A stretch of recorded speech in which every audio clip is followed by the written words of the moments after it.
Hello friends, मेरे channel में आपका स्वागत है। आज हम आपको तीज व्रत गीत सुनाएंगे। बहुत ही सुंदर शिव जी का गीत है। प्लीज़ मेरे चैनल को सब्सक्राइब कीजिएगा।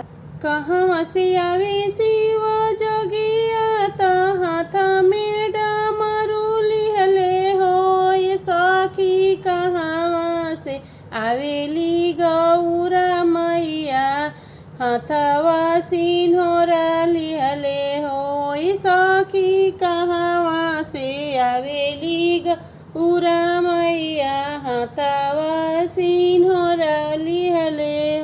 काशी से आवे शिव जोगिया ता हाथवा डमरू ले ले हो। ये सखी विंध्याचल से आवे ली गौरा मैया हाथवा सिन्होरा लिहले हो।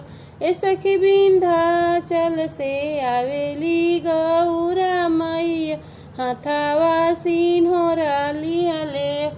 काथी चढ़ी आवेले शिव जी जोगिया ता हाथवा डम लिहले हो। ये सखी काथी चढ़ी आवेली गौरा मैया हाथवा सिन्होरा लिहले हो। ये सखी काथी चढ़ी आवेली गौरा मैया हाथवा सिन्होरा ले ले।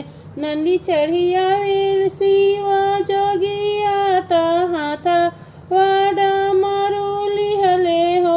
ये सखी संगी चढ़ी आवे ली गौरा मैया हाथवा सिन्होरा लिहले। ये सखी संगी चढ़ी आवेली गौरा मैया हाथवा सिन्होरा लिहले।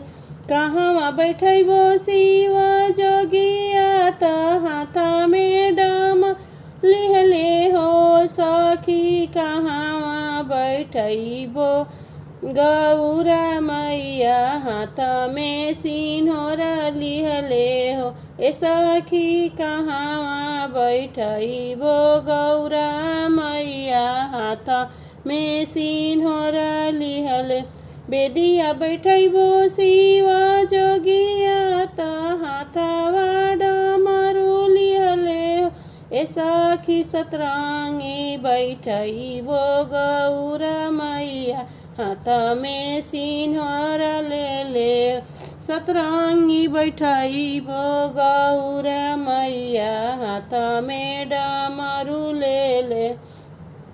काई खियबो शिव जोगिया ता हाथवा डमरू ले हो। सखी काई खियबो गौरा मैया हाथवा सिन्होरा ले ले हो। ए सखी काई खियबो गौरा मैया हाथवा सिन्होरा लिहले।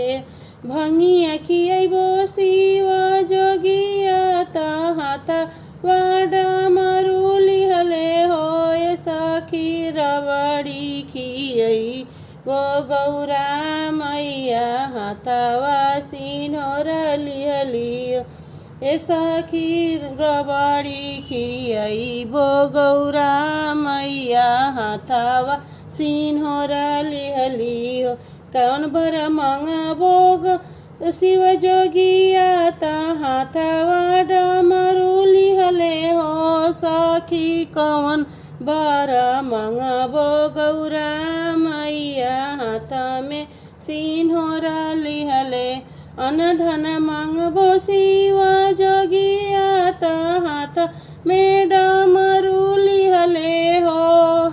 आरे मंगिया के सिंदूरा गौरा मैया हाथवा सिन्होरा लिहली हो। आरे मंगिया के सिंदूरा गौरा मैया हाथवा सिन्होरा